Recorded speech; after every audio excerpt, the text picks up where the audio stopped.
माझं खूप भारी वाटतंय की आता 2 वर्ष झाले मी येतो इथं चालत। मागच्या वर्षीपेक्षा पण जास्त गर्दी वाटते, चालण्याचा अजून जरा एन्जॉय येतोय। परत आईची भक्ती आपल्यावर राहते म्हणून सगळेजण चालत जातात। खूप भारी वाटतं दादा। सोलापुरातून आहे मी पण, इथनं मल्लिकार्जुन नगरमधनं। पंढरपूरच्या वारीनंतरनं ही मराठवाड्याची वारी असं ओळखले जाते। तर काय आहे सोलापूर ते तुळजापूरपर्यंतचा मार्ग व येथील लोक पायी जाण्याचं कारण आणि हे दसऱ्यानंतरनं का होतं, काय आहे परंपरा, आजच्या व्हिडिओमध्ये मित्रांनो आपण पाहणार आहोत। तर मित्रांनो हा व्हिडिओ नक्की पूर्ण पहा, आपल्या चॅनलला सबस्क्राईब करा। व्हिडिओ मित्रांनो नवरात्र हे संपूर्ण महाराष्ट्रामध्ये धूमधडाक्यात साजरा केला जातो व तसेच जो सोलापूर आहे, तुळजापूर आहे, धाराशिव आहे या एरियामध्ये सुद्धा खूप मोठ्या प्रमाणामध्ये नवरात्र साजरा करण्यात येतो। तर मित्रांनो नवरात्राच्या 9 दिवसानंतरनं दसऱ्यापासून जे आहे आपल्या जी आई तुळजाभवानी यांना जे आहे असं सांगितलं जातं की ते निद्रामध्ये जातात व त्यावेळेस जे आहे भक्तांना त्यांना दर्शन करता येत नाही।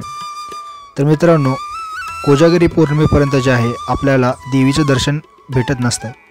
तर त्या दरम्यान जे आहेत भरपूर सारे लोक कोजागिरीच्या दिवशी जाण्यासाठी जे लोक आहेत पूर्ण महाराष्ट्रातून तुळजापूरकडे रवाना होतात आणि हे जे लोक आहेत भरपूर सारे लोक पायीसुद्धा जातात व पायी जाताना भरपूर सारे लोक हे विना चपलेचेच तसंच चालत दर्शनासाठी जात असतात।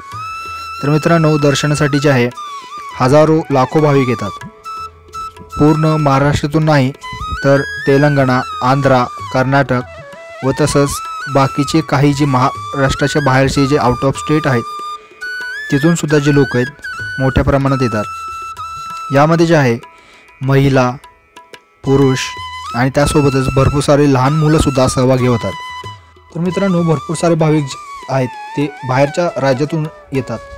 ते जेव्हा सोलापूरमध्ये येतात तर जे सोलापूरमध्ये तुळजापूर नाका आहे तिथं जे आहे आपली सोलापूरमध्ये आपली रूपाभवानी देवी आहे। तर हे जे आपली माता रूपाभवानी यांचं जे दर्शन आहे ते लोक अवश्य घेतात व तिथून पुढे जे आहे रूपाभवानी मातेचं दर्शन घेऊन ते जे आहेत पुढील जी तुळजापूरकडे जाण्याची वाटचाल आहे त्याला सुरुवात करतात।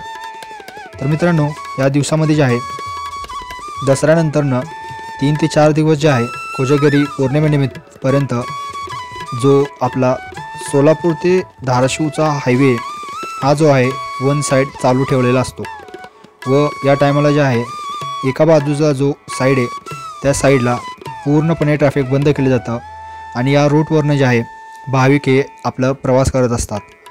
तर मित्रांनो जे बाकीचे जड वाहतूक आहे यांना काही दिवसासाठी पूर्णपणे बंद केलं जातं, फक्त 2 व्हीलर हे जे आहेत अलाउड केले असतात कारण जाणाऱ्यांमध्ये तिथं भरपूर सारे ऑन द वे गावसुद्धा आहेत।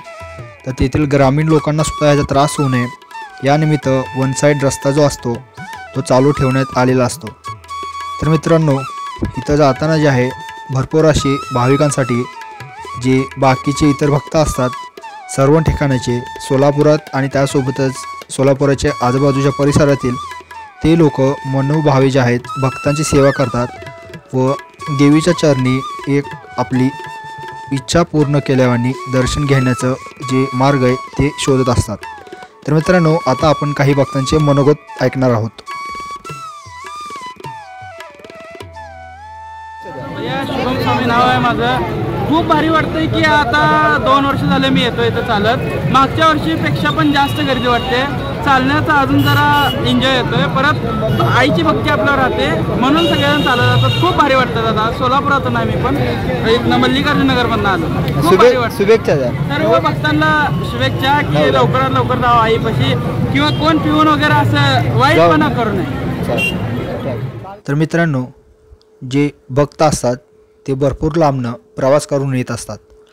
तर प्रवासादरम्यान त्यांच्यासोबत सामानसुद्धा असतं व त्यासोबतच भरपूर चालून थकवा आल्यानंतरनं ते लोक जे आहेत इथं विश्रांती घेत जातात। तर या दरम्यानच भरपूर सारे भक्तांनी महाप्रसाद व त्यासोबतच आरोग्याचे जे शिबिर आहेत ते सुद्धा इथं आयोजित करण्यात येतात। यामध्ये जे सर्व काही भक्तांना मदत व्हावी यानिमित्त ही जी सोय ही करण्यात येते व ही जी सर्व सोय आहे ती मोफतपणे सर्व भक्तांसाठी देण्यात येते। तर मित्रांनो, इथं जे अन्नदान आहे त्यासोबत आरोग्य सुविधा असतात हे सुद्धा मोठ्या प्रमाणामध्ये मोफत करण्यात येते व यामध्ये मोस्टली जे सहभाग घेतलेले जातो तो खाजगी लोक असतात जे त्यांच्या मनापासून लोकांना भक्तीसाठी आणि भक्तीमुळे या लोकांची जी आहे ते मदत करत असतात। तर यामध्ये अन्नदान करण्यावेळेस इथे उपवासासोबतच जे नॉर्मल आपलं अन्नदान असतं ते सुद्धा करण्यात येतं। यामध्ये जे भक्त आहेत ह्यांना भरपूर सारे प्रकारचा प्रसाद जो आहे तो खायला मिळतो। तर भक्त ते खातात आणि त्यासोबतच पुन्हा एकदा विश्रांतीनंतर जे आहेत पायी पायी जाण्यासाठी सुरुवात करतात।